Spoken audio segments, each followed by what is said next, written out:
neziskovky, a to z Rožnova pod Radhoštěm za Fujare Jan Petružela. Tak děkuju Nové síti, že mě sem pozvala. Já jsem se díval na ten program, tak my jsme vlastně nejmenší, takže já jsem tady za nejmenší, tak se budu držet nejmenšího. Zkusím říct takový detail, něco, co je funkční ve spolupráci, něco, co je problém. Jmenuji se Honza Petružela, pracuji jako šéfredaktor divadelní reví v Institutu umění divadelním ústavu tady v Praze v Celetné, ale žiju už 6 let v Rožnově pod Radhoštěm, odkud původně pocházím, po 20 letech v Praze. Takže jsem takový ten typický fenomén toho navrátilce do nějakého města, který sebou něco přináší a vstupuje do nějakého prostoru, kde dlouho nebyl. Což je zajímavý fenomén, poprosil bych se na tabuli. Ono se na to dost zapomíná, ten moment toho brain drainu a příprava vlastně jako toho regionu pro nějaký návrat, protože tohleto vlastně tady nezaznělo a moc to nezaznívá ve společenské diskuzi. Proč by se lidé měli po vysokých školách vracet zpátky a tak dál, ale o tom mluvit nechci, to je ohromné téma. Tak no, já jsem se vrátil a teď jsem zjistil, že samozřejmě jako ta kultura je nedostatečná, když to zjednoduším, a že si budu muset poradit sám. Takže jsme se 3 kamarády založili Fujare, což je zapsaný spolek. Rožnov pod Radhoštěm má 16 000 obyvatel, pro představu, to je tam, jak máme ten skanzen, ty chaloupky. Vidíte, jaký máme brand. A my jsme tvůrčí dramaturgicko-produkční jednotka, jsem si vymyslel takový jako titulek, a nemáme vlastní prostor.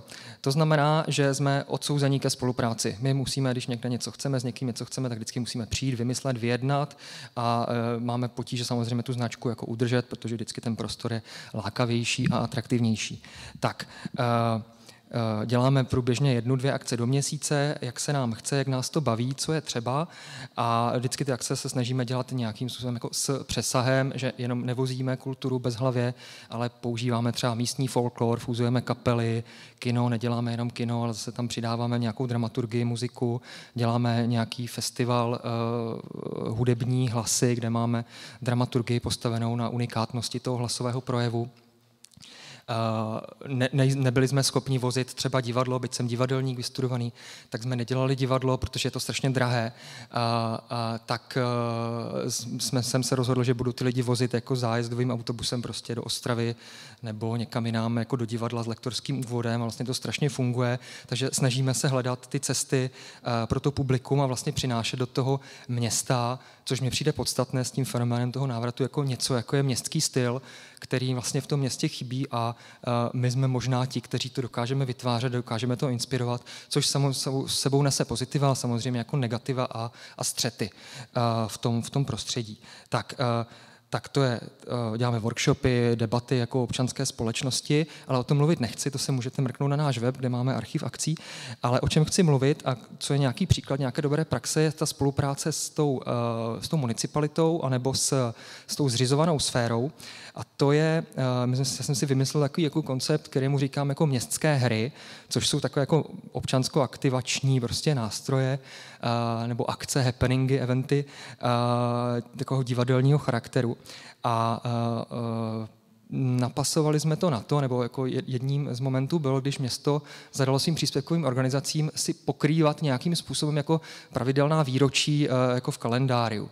Takže my jsme si ve spolupráci s městskou knihovnou vybrali 17. listopad, což je nám nějakým způsobem jako blízké, a už děláme asi 5. rokem akci 17. listopad s vykřičníkem, kde nějakým způsobem jako pracujeme s lidma, vlastně s davem, který přijde, setkáme se, zaspíváme si, něco tam namalujeme a nějak to funguje jako komunitně, není to nic velkého, nic jako programového, ale je to vlastně strašně funkční a jednoduché.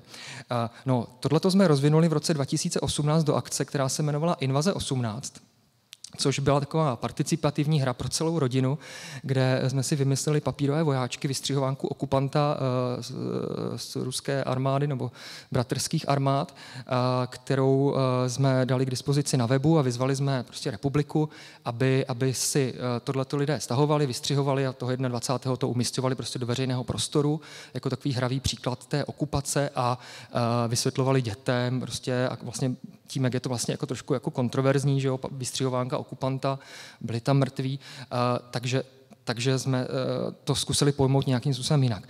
To jsme dělali u toho 20. výročí, což se velké téma jako výročí, jako atraktor, ale zároveň jako nějaký destruktor toho fenoménu, toho symbolického rozměru toho výročí. Zapojilo se nám do toho přes 150 měst v republice, v zahraničí, na webu jsme měli 10 000 návštěv, jo? Jako nějaká neziskovka z Rožnova pod Radhoštěm. Takže vlastně jsme se dokázali dostat přes ten lokální i nadregionální rozměr. A potom v ten den samotný jsme to město těma vojáčkama zaplavili.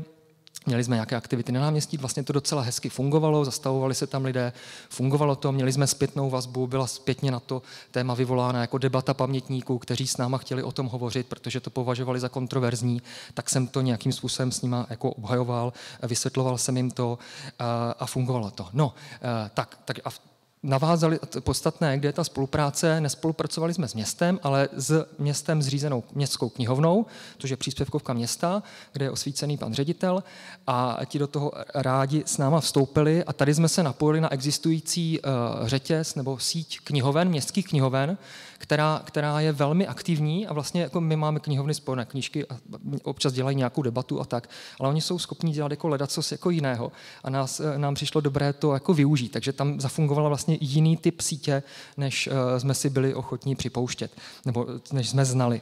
Takže to pro nás bylo objevné a fungovalo to. No, nicméně, my zároveň, jak máme spoustu funkcí, tak děláme taky demonstrace Milionu chvilek, nebo dělali jsme, a to samozřejmě je kontroverzní moment, že jo, pro našeho pana starostu za ANO.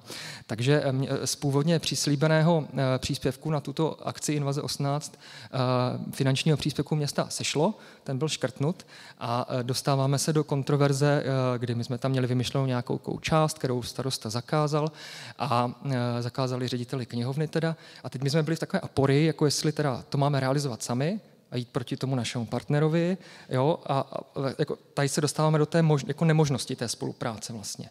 Jo, dosud to fungovalo a najednou to jako nefunguje, protože je tam nějaký partikulární politický zájem. Kolik mám? 3 minuty. Tak, zrychlím.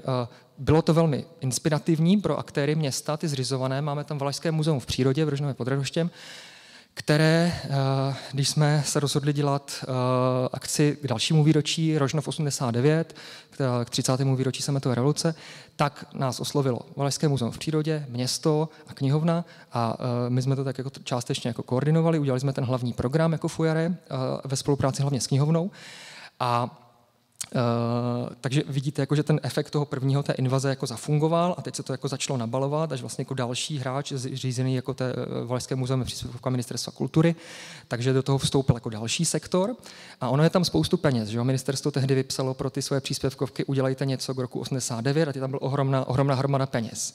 A teď tam to jako ten moment toho, kdy ty instituce to musí zpracovat, ale možná na to nemají úplně chuť, motivaci ani nástroje. Takže tady je dobrý moment, jako oslovujte, prosím vás, vy zřizovaní tu nezřizovanou sféru, která třeba má tu chuť, má tu energii, má na to prostředky, aby to mohla dělat. A to se tady v tom momentě povedlo a podařilo se, my jsme udělali historický výzkum k tomu 89. Udělali jsme z toho výstavu a potom jsme udělali podstatnou věc a to je, že jsme tu revoluci vlastně částečně po těch zastaveních té výstavy, které byly umístěny v celém městě, jako zahráli. Udělali jsme takový jako divadelní jako reenactment, jako přehrání, takovou simulaci té revoluce, ale nebylo to nějak jako, že bychom si hráli na tu revoluci, ale že jsme to komentovali otevřeně, takové jako brechtovské divadlo to spíš bylo. A do toho vstupovali ti pamětníci, kteří říkali, jo, tady to fakt bylo a tudy jsme šli a tady prostě běželi ti policajti a vlastně to bylo hrozně živé. A tam zpovzdálí, jako tam chodil ten starosta, tak jako se díval, co bude. No a co bylo jako takový ten majstrštych, že se mi podařilo před tu hlavní demonstraci simulovanou předsunout tu demonstraci toho Milionu chvilek a jenom potom přeběhnout s tím megafonem na druhou stranu náměstí a zahájit druhou akci. Takže tady se mi podařilo propojit to zřizované, nezřizované, tuším, takovou jako subverzivní symbiozou hry. Ale to je jako unikátní příklad, jako kdy si jako poradíme, protože jsme jako tvůrčí a kreativní, ale bohužel hůř to už potom funguje v tom samotném provozu, kdy jako vozíme ty věci, pereme se o termíny, pereme se jako o formáty, o to, že prostě zřizovaní často dělají akce jako zdarma, kde potom jako nedokážeme konkurovat. Typický příklad, rád bych teď chtěl vozit divadlo do Rožnova, dětské divadlo třeba, jsme zvyklí chodit na to zadarmo u nás. Jo? tak jak teďka mám naučit lidi, aby na to chodili za peníze, abych já to nějakým způsobem zaplatil. Byť na to třeba seženu nějaké peníze z grantu. Takže je tady spousta potom otázek a nás to potom tlačí u toho kulturního provozu vlastně do role nějaké alternativy, na kterou nechceme přistupovat, protože nechceme se obracet jenom na to alternativní publikum, ale na publikum obecně. Nechceme dělat rozdíly, takže nechceme přistupovat na ten slovník, nechceme přistupovat na ten diskurs, který je z velké části jako politický a vlastně nechceme naskakovat na to téma kulturní války, což mně přijde dost jako důležité vlastně nechtít to a teď je otázka, jakým způsobem jako vést ten dialog, protože na to jsou zapotřebí minimálně 2. Děkuju. Jan Petržela.